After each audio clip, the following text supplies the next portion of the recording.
into Life is a Sacred Journey. Every week, we bring a new perspective to aging and caregiving. Here is your host, Micheal Pope. Good morning, good afternoon, or good evening, wherever you are in the virtual neighborhood of Life is a Sacred Journey. I am your host, Micheal Pope, and it is Friday at 8 a.m. in California, and I welcome you to another Pondering. This is Pondering number 41.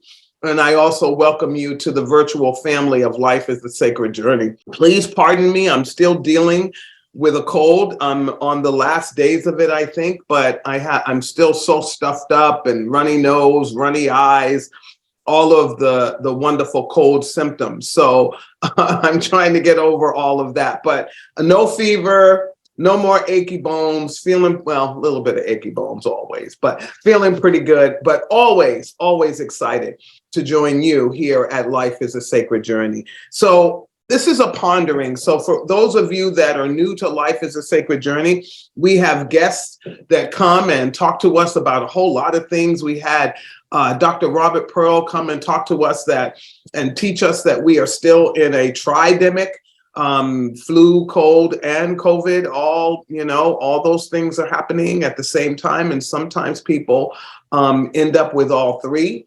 We've had Amber, who came and spoke about her life experience and dealing with all food addictions and helping those that are. We've had all kinds of folks that have come since the beginning of the year to help us to just learn new things and to put more stuff in our emotional trunk so that we can have perseverance and resilience, which is going to be my pondering today as we move forward in life. You know, these things happen, but we have to figure out ways to turn our energy either into advocacy or into being the change, which is advocacy in some ways, but not all people want to go out and be advocates and roar and boom, boom, but you can change the world in other ways. It's about Life is a Sacred Journey is about living your best life the way that you see how you should live it, not, again, by anybody else's standard. You know, I think about that all the time, and we talk about that. We've talked about that for the last 3 years here at Life is a Sacred Journey, off and on.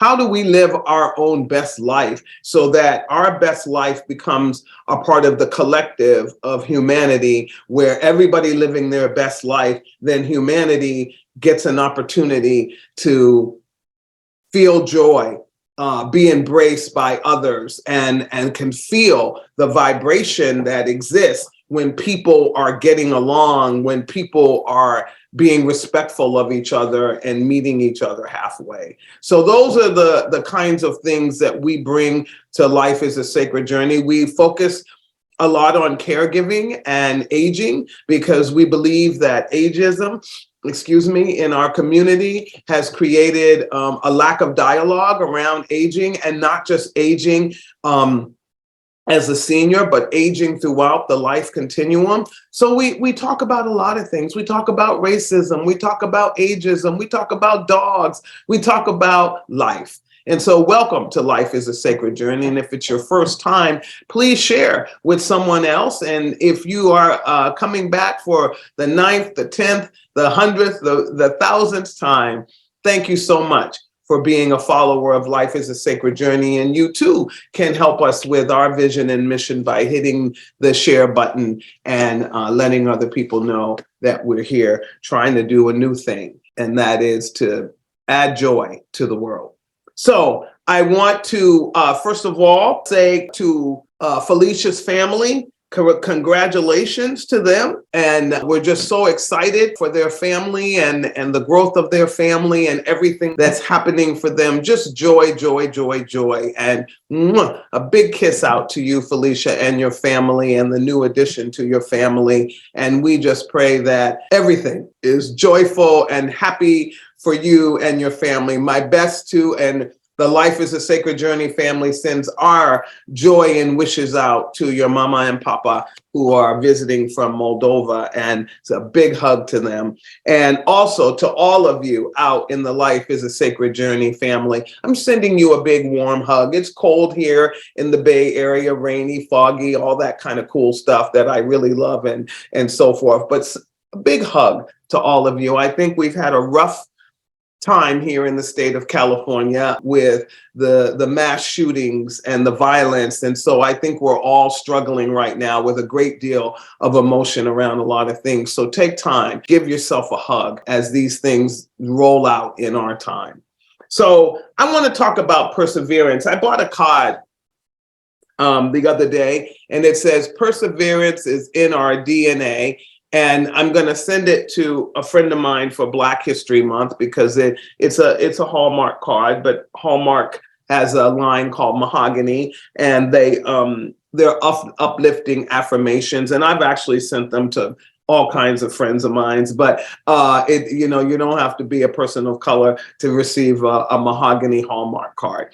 But because it is Black History Month, I love this, and this is the inside of it. And I just thought that was really beautiful. Different women of color with different hairstyles, because that's always a big topic around the diaspora, the Black diaspora, about hair and the texture and all of that of it. So this is talking about perseverance is in your DNA. So it made me think that about perseverance and what it is, and why do we have it? Why do we need it? What do we even use it? And so I went, as always, to Lifehack. I love Lifehack, and found Catherine Stanford.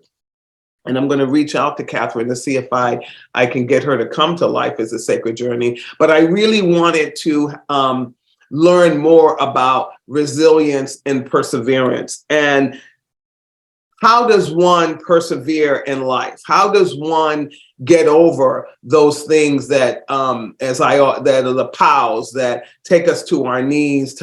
Sometimes, actually, I don't know if it's happened to you, but it has happened to me. There have been things in my life that have taken my breath away, where for a moment I stopped breathing because it was so devastating. It was usually something devastating that did that, or something persevering over a death of a loved one that just keeps coming back, and the grief of it just keeps coming back. But living through that grief, persevering through that grief, and then becoming more resilient. All of those kinds of things in life that help us to live our best life and live to be. I just read about a woman that lived to be, she was the oldest living woman on record, and she lived to be 120, 140 or 100 and something, and smoked and stopped smoking it when she was 90. And when I read her stuff, she was resilient. She persevered over all kinds of things in her life. I haven't finished doing my research on her, but I'm going to bring her to you. We're going to try some new things in 2023, like bringing pictures up and I'm doing some classes to learn how to do all those things to make it more fun for you as you're viewing. But at the end of the day, when we're looking at perseverance, we're looking not just longevity of life, but we're looking at how does one move from one thing to the other, whether it be grief or whether it be joy. I think sometimes we have to persevere through that too. It's not all, joy can come and go so quickly that how do we embrace it longer so that we do have the stamina to persevere. So Catherine Stanford says, we have to accept and anticipate change. I love that one. Accept it when it happens, because we're so busy fighting it. That's why the beauty industry makes billions and billions of dollars, because it's one thing to do something to enhance who you already are. But when you can't accept who you are, to the point where you mutilate, because I've seen some of these surgeries, and they're mutilating their faces. I mean, they were more beautiful the way they were, and then they did all this stuff compared to who and what and how, and then they don't even look human anymore. They look like an alien being, if that's even if you believe that aliens even exist. But acceptance of things is really very important, because change is inevitable, and it's going to happen it's happening right now. Right now, if we, I don't know if there was a such thing as a change meter, but if we took a moment and we all looked at our Google, each of us could find 1,000,001 things that are changing around the world right now. Right now. The sun is constantly moving in the sky. It's changing. The moon doesn't disappear just because we don't see it. It's doing something. So change is inevitable. And that's why I love nature so much, because I think nature accepts its change. Like right now, it's been really cold where I live, really, really cold. For some people on the East Coast, they're like, cut it out. It's cold here. It's below zero. But for us that live in California, 30, 20 degrees is cold, okay? So that's like freezing to us. So it's freezing. And I have plants and things that are outside, and I'm noticing that I was thinking about bringing them in, but there's so many of them, and the garage is no more warmer than outside because it's cold. So, but I watch them, and they kind of are closing. They're kind of closed in. They're not growing. They're at a dormant time of their structure, but they're still green. They're still robust. I don't water them a lot because you don't want the water to freeze and all of those kinds of things. But I water them enough that they're not in dry soil. But at the end of the day, they're persevering through this cold weather. There'll be one or two, I already can tell, that won't make it. One of them has already died. I just have left it out there to see what it will do when it warms up, because sometimes they revive themselves. But the acceptance of this is what's happening right now. We have to make it through this time. We have to go dormant. We have to not drink as much water so we don't, our stems don't freeze. All of these kinds of things. They do that, and they accept it, and they persevere through the ever-changing weather of my community or my front porch. Ever-changing weather, ever-changing. Wind, sun, beating heat where it's 100 and something degrees. They persevere. But it's because they accept. They don't have that wonderful brain that we have to say, we're going to do something different. I don't like it, and I'm going to fight against it. And so they just go with the flow. And they go with the flow. So acceptance and knowing that change is inevitable. It's inevitable. I look at pictures of myself, and I think to myself sometimes, well, you look pretty good, kiddo. But then I look at them sometimes and I go, wow, you have changed. Meaning I've lived life. So there are lived life that shows up. My hair is totally different. There's a lot of things that are different. So those are the kinds of things that you have to think about and you have to ponder, is that how do we anticipate change and anticipate it for the joy, for the happiness, and for the possibility and the adventure that change might give forth? Or do we anticipate change in such a way that it paralyzes us and puts us into a place of fear? Change is inevitable, and it's happening all the time.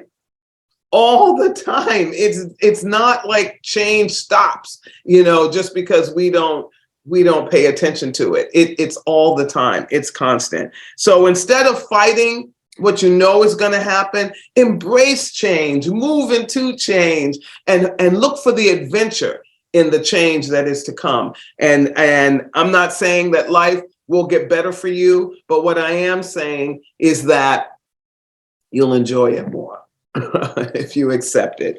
And use power of choice to liberate you. I love that. Thank you so much for that one, Catherine Stanford. Yeah, I love that because it's like use your power of choice to liberate you. Recently, I have realized that, and somebody said it, I was in something I think it was last week. Oh no, it's Megan Logan's book that I'm doing, that no is a sentence. No is a sentence. You do not have to say yes to anything. And if you do say yes, say it because you want to, so you can fully experience the yes experience of the thing that you said yes to. Because if you don't know your yes and your why to saying yes, then when the project or the thing that you're doing, the relationship, whatever it may be, gets hard, then your first thing is to drop it. Or like the young people do, ghost it. Pretty scary. That means they just disappear from the situation. So there's no conversation. There's no ability to learn from it. Learn. I heard another quote. I wrote it down, but I'll bring it to you next week. I'll open with it next week. But use your power of choice to liberate you. I love that word. That's a Maya Angelou word too. She used the word liberate. You have to liberate you. I had to liberate myself from the fact that racism was such a construct in my young life, being raised in a world, Boston and then other places, just racist activities that got into my DNA. And I thought every single person that was not Black hated me. Well, it wasn't even just white. It was just anybody that was not Black hated me because of the racism that was in my DNA that had been forced and gorged down me as a young person growing up. It took work to dismantle that in my own heart and mind and spirit, to be open to embracing others, to loving people who might look like the people who caused me the most pain and hurt in my life as a young person. And knowing that every person is a unique person and needs to be treated on their own merit. The very thing that I was craving but could not put words to as a child, I had to learn within myself so I could go out into the world and try to be better than I ever thought I could be. Meaning being the change, not meaning being better than anybody, but being a change in the world that knows what agape means. I had this conversation with my friend Karen on the way home last night in the car. There's a tremendous difference between just loving somebody and trying to love somebody with an agape heart. I raised my children with an agape heart, meaning I was going to forgive them. I was going to love them no matter what. I love other things, but I don't love them to the point that I would sacrifice for them or it or whatever. But agape means unconditional love. I accept you as you are. I embrace you. I see you. I hear you, heart and in ear, and I'm actively engaged with you. And so if we use the power of choice to liberate ourselves individually and love ourselves first, then when we are out in the world, we can't do anything else but exude love. Exude love. I was in a meeting yesterday, and there was a way younger person than I that was talking about, it was about what people need, what people need. And I thought to myself, after working all these years in social service and all of that, we don't know what people need. We do know the basics of life of what people need, you know, the IDLs, the ADLs, all of those things, food, shelter, da, da, da. But if we truly understood what people need, then we wouldn't have homeless people. Because people need more than just a shelter to survive. They need other people. They need humanity. They need support when they fall down and they're not able to do for themselves. So when we say we need to give people what they need, we need to be careful, because you can put a house around me. You can even put food in the refrigerator. But if there's no interchange between me and another human being, I'm still suffering. I'm just saying. So we have to be careful about our holier than thou speech when we, and including me, you know, that's why we have our disclaimers down there. You can take what I say or you don't have to take it. It doesn't even matter, right? You know, but there's always a gem of truth if you truly actively listen to people. I don't agree with every book that I read, every voice that I hear, but I listen attentively because I don't allow my own ego and my own stuff to get in the way from hearing, because even the most ignorant of person sometimes drops a little bit of wisdom. I'm just saying. Out of all their gobbledygook, ignorance and whatever, they'll say something and you're like, You have to actively listen. And you can do that when you know that you have the power to control yourself. But if you're easily controlled by what other people say or do, then yeah, of course you don't want to actively listen, because that means that's going to navigate, that becomes the navigator of your actions, your feelings, and your emotions. Dick Gregory once said, we are too emotional when we're listening, and we need to have that fine balance of emotion and cognition, intelligence and wisdom, and the scale is constantly doing this, but you have to do it so that you find that equilibrium place right there, that equilibrium place where you're okay. You can hear people say things, and yes, you may not like it, but it doesn't change you in a negative way. It may make you feel something, and then you say, you know what, I'm going to become an advocate for that. I'm going to change that because that bothered me, what that person said. But you don't attack that individual. You use it to empower your own energy to go and do something different. So use your power of choice to liberate you. Choose to make the choices that enable you to move forward or backward or sideward or round in circles. This morning, I read this last night. I got up this morning. I had a lot to do this morning, so I've been up pretty early. But I got up and did my stretches, and then I started walking around in a circle. I happen to have a round carpet, so I just walked around the edges of the carpet as if it was a labyrinth, and I just kept walking and circling in and saying my meditation, saying my prayers until I got to the center of the carpet. And then when I got to the center of the carpet, I did my huge stretch, and I said, good morning to the day. I took a deep breath. My sciatic is killing me because of this cold, but I was like, nope.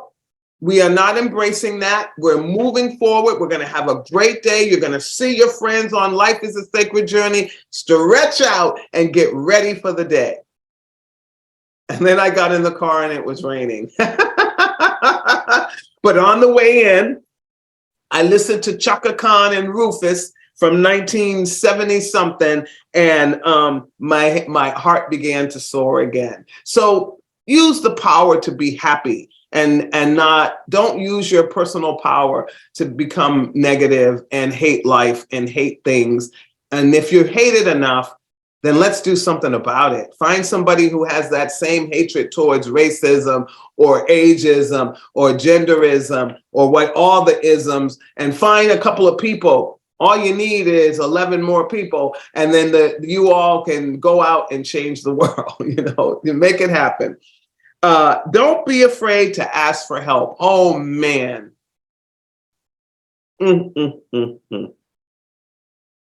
I, in my mind, and in my heart, always thought that asking for help was a weakness in me. I never really have judged other people because I've been too busy judging myself. I've been too busy being my own judge and jury, so I didn't have time to be judging anybody else.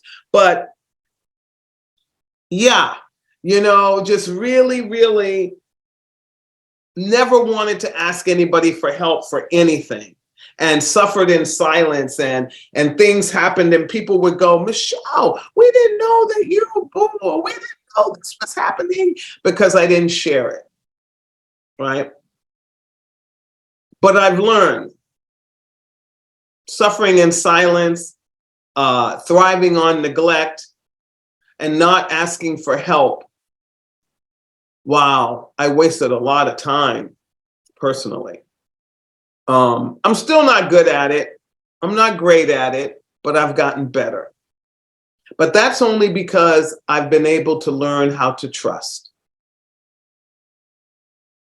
My whole thing about not asking for help comes out of a place of mistrust and not believing that people would use it against me later on down the road. And so that's why I was never a person to ask to. I had one or two friends in my life that when I needed to borrow money, I went directly to them. And then very rarely, like I would have had to been really literally like skin and bone before I would have asked them for something.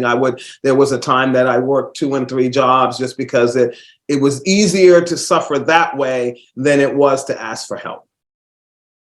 Okay, that's just telling you who I am, not asking you to compare yourself to me. Just, this might be your story too. But after I learned to forgive forgive myself, and then learn to forgive others, and then learn to know that sometimes we do need help.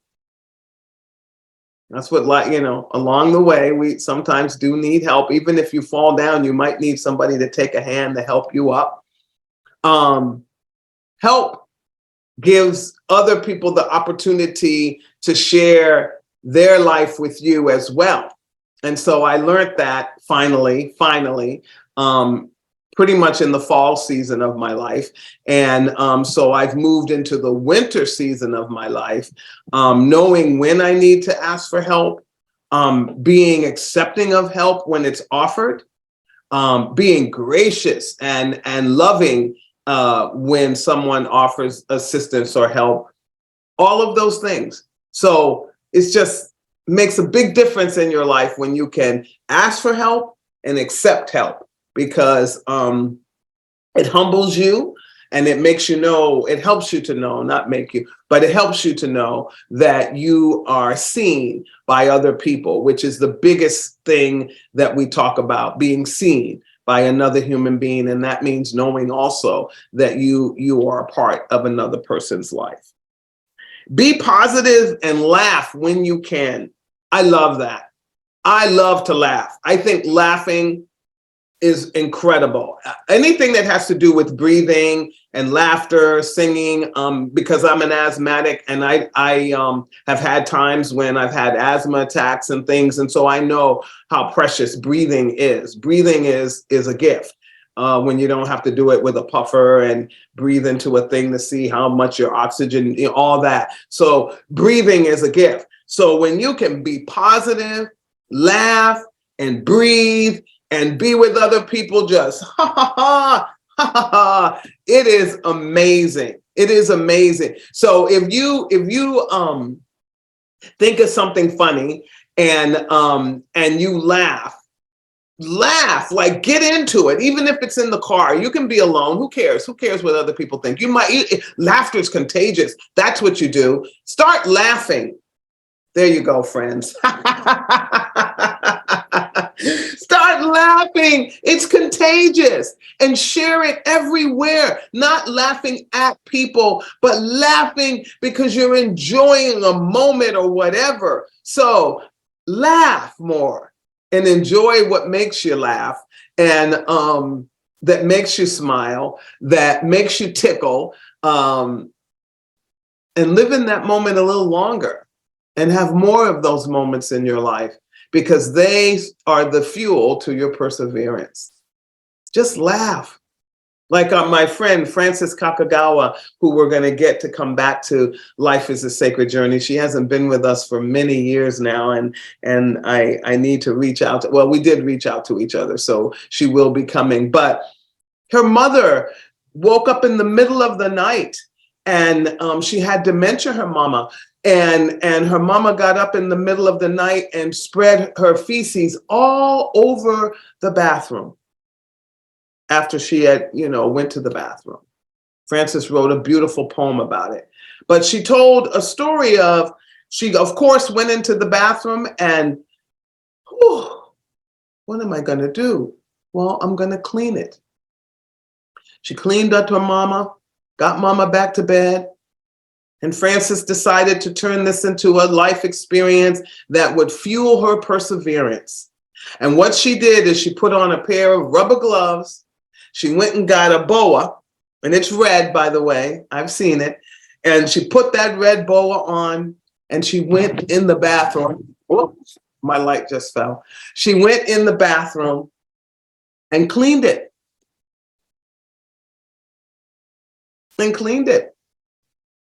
And that's perseverance. And that's finding the joy in something that is pretty awful to experience, but she found the joy in it. My light just tipped over. I don't know why. We might have had a little trimmer or something. So it's tipped over. So I hope you can still see me. I'm going to pick it up. Hold on a minute. Micheal Pope, you're nuttier than a fruitcake. But I love me. I love me. Here I am. I couldn't see me very well on this side, so I was like this side. So I was a little worried. So anyway, be positive and laugh when you can. And I hope you were laughing the whole time when I got up to get the light. You see, you can't make things a big deal. So no, I know that in a podcast, you're not supposed to get up and walk around and move around unless you're one of those videographers and you are moving around, which again, I hope we get to all that in 2023. But at the end of the day, I'm not trying to be perfect. The light fell. I'm going to pick it up. And so that's that moment of authenticity that you can laugh at. That's life. Embrace the unexpectability of life. The light fell down. I didn't expect that. So we have to embrace the unexpectability of life. It's magnificent. It's wonderful. Some of it's scary and requires more courage of us than we ever wanted to give. But if we expect it, then we're putting and building our perseverance toolbox so that we can make it through. So just expect it and embrace it, the unpredictability of life. Life is very unpredictable. For some reason, we think we're in control. When the rain started, we were happy. But when it kept coming and coming and coming and coming, then we weren't happy anymore because we didn't expect the unexpected. What if we get as much rain as we actually need? How do we prepare for it way ahead of time? Well, we got a lot of rain. And we weren't prepared in many areas to give away sandbags and to do the things that would help people who would be in need. So we got to stop waiting for stuff to happen and live in the unpredictability and get prepared for the unpredictability as much as we can. And then when it's happening, like when I was downstairs shoveling water up to my knees, and I have pictures, I'm gonna put them on Facebook one day. My pants were up to my knees. I even had boots on. And yes, I had a moment where I totally broke down, started crying. It was a mess, but I'm a crier. And finally, when my daughter came and stood by my side and I felt her power and strength, we started getting that water out of there. And we started laughing and talking and telling stories and all kinds of things. So we took it was an awful situation, an expensive situation to Alzheimer's Services of the East Bay, but we're making lemonade out of lemons. And actually lemons are pretty good. But you know what I mean? It's like you can freeze and stop, and nothing will happen, and it would have got worse and worse. But getting down there, getting that water moved out, getting the dehumidifiers down there, having a friend come in and teach me how to use a water meter and what to look for, we're almost clean again. We have 2 rooms that need to be replaced, and the floors and all that, but we'll get to it in time because there's nothing we can do right now. So we have to embrace the unpredictability. Focus on things that bring you joy. And I love this. This is a quote from Joseph Campbell. Find a place inside where there's joy, and the joy will burn out the pain. Joy burning out the pain. Oh, I love that, right? Yeah. Focus on things that bring you joy. Grandchildren, children, dogs, cats, doing for others, reading a book, sitting next to a fireplace, watching a fireplace, even on virtual screen, singing, dancing, doing a podcast, telling someone you love them, traveling, buying a new pair of shoes, whatever it is, cooking, baking, cooking, they're the same thing, but you know what I mean. Watching Star Wars all day long, from the marathon, from the first Star Wars to the end. That's one of my favorite things to do. Okay? Do it. Do it. Don't let anybody tell you you can't do anything. If it's a trip you want to, I'm going to tell you, this is how I do my trips. I have no capital compared to some people in the world my age. I'm just going to say that, okay? Because I didn't save. I didn't have the ability to do that. I did save a little bit, but it was way later than probably many of you. But I am rich beyond measure because I have the power to control what I do and don't do with the money that I do make. And so what I do with that money, if I want to go on a trip, my trip is paid for before I go. I don't use credit cards anymore. I stopped doing that a while back. I have them. I'm paying a couple of them off still because I use them to nauseam. And I have them for emergency. That's what they're there for. But if I want to go on a trip, I make sure I know how much it's going to cost so that it doesn't become a burden. I stopped doing that. I wanted to be able to go on trips and know that they were covered, and so that I could come back and just be happy about the experience and not think about the bill after. So that it takes me longer to plan for a trip and to get the resources for that trip. But once I do and I go, I'm a happy camper. So I'm not saying that you should do these things. I'm not saying that you should at all. I'm just giving you stuff to ponder. And that's why this is called Pondering number 41 here at Life is a Sacred Journey. But focus on the things that bring you joy. Don't focus on the negativity. And don't say, I'm a positive person until you record yourself and listen to your conversations with others, because I had to do that to find out if I truly was a positive person. And I'm here to tell you, when I did that about 2 decades ago, I wasn't. When I heard the playback of my conversation, I was like, oh my goodness. Oh my goodness. You're a negative ninny, meaning me, to me. And I began to talk and hear my words more, to stop professing what I thought I was or what I wanted to be, and become it. So do that, record, let the person know, I'm recording this, or, so that they don't feel like that you're doing that. But, record your conversation. And I did it with my daughter so that I felt safe. And I realized there were times during our conversation that I got negative, and I needed to stop doing that if I'm truly trying to be a good friend, mother, partner on the journey of life. You know what I'm saying?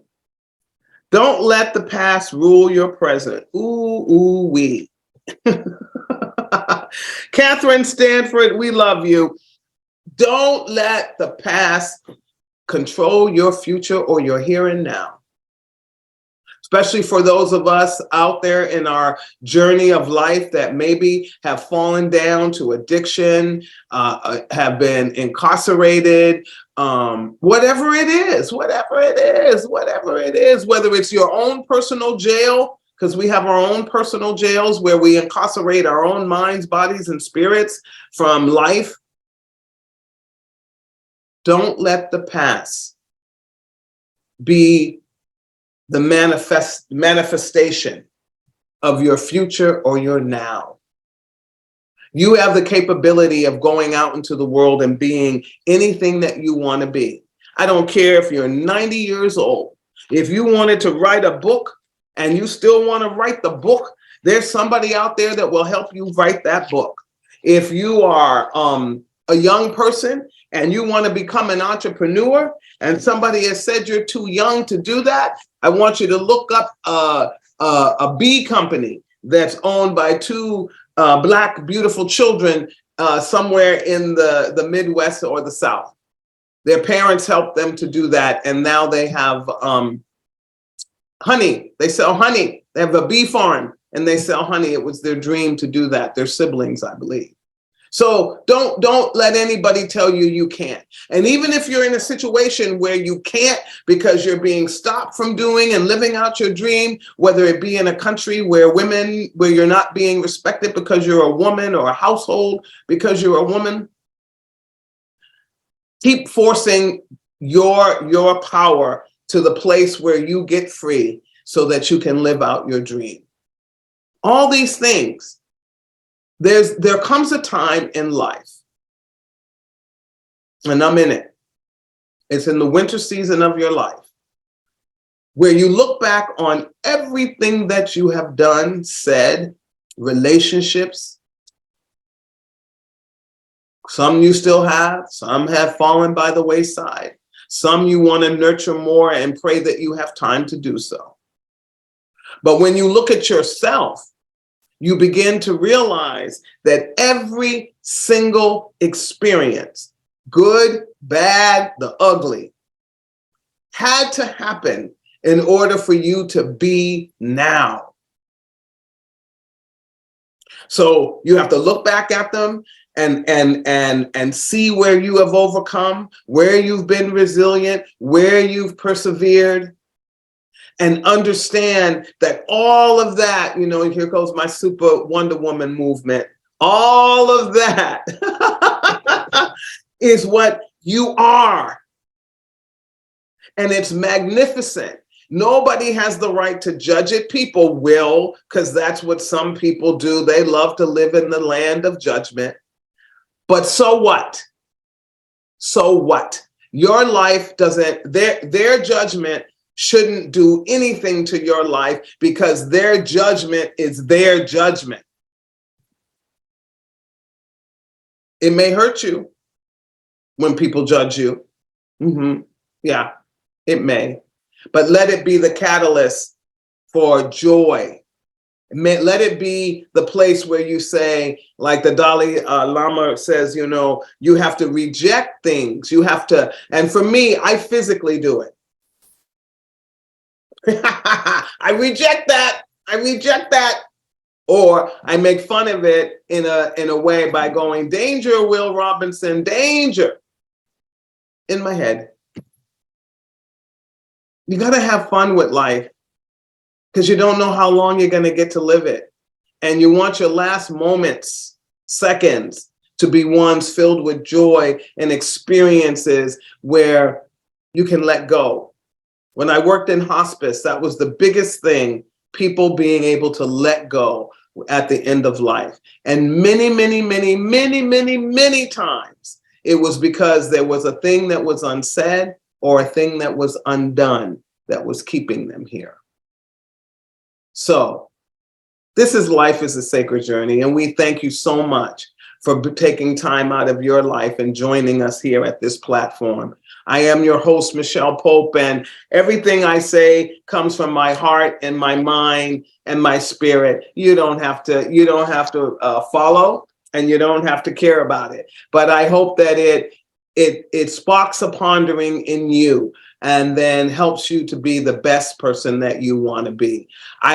These are my Kathy Kamai 2023 earrings. I just got them in the mail. I'm buying a piece a year, but I love them. They're lightweight and I love them. So thank you, Kathy Kamai, for your wonderful affirmational jewelry. So have a good day. It's Friday. And guess what? I have nothing on my calendar tomorrow. Unless I forgot to put it there. And if I forgot and you're listening on Life is a Sacred Journey, reach out to me because tomorrow I have an empty day. I'd like to keep it that way, but if I made a promise to you to do something and it didn't make it to the 2023 calendar, please let me know. Okay. I'm so silly. All right. Serious note. If you're out there and you're feeling grief, pain, and you're feeling like you're invisible and nobody cares about you, all of us here at the Life is a Sacred Journey family care about you a lot. We don't have to know you. We don't have to know your name because many of us have felt grief, depression, and anxiety in our lives. And it was because we had somebody to talk to us and to love us through it that we made it. So we want to give you that gift by calling 988. That's the first step to getting better, to feeling better. And when I say getting better, I don't mean there's anything wrong with you that you need to change. What I mean is there are resources out there that can help you identify what's creating, because there's something that's creating it, okay? And it's probably not your fault. Most of our pain we bring up through the stages of our life with us. And so it takes work to work beyond those things. So dial 988, that's the suicide hotline, and they will help you with the resources that you need to help you move from that place where you are. But please know you are loved, and the world will know if you take your life. The world will know because you were created to be a part of the world at this time, and we need you. We need your beautiful, magnificent self in order for the world to be a better place. So give us a try. 988 or 1-800-273-8255. I think that still works too, but don't bother with all those numbers. This is an emergency if you need help. 988. All right, friends, have a wonderful weekend. Be good to yourself, hug a tree, pet a dog, pet a cat, and come back next Friday at 8 a.m. to Life is a Sacred Journey and bring somebody with you, okay? Have a good weekend. Bye.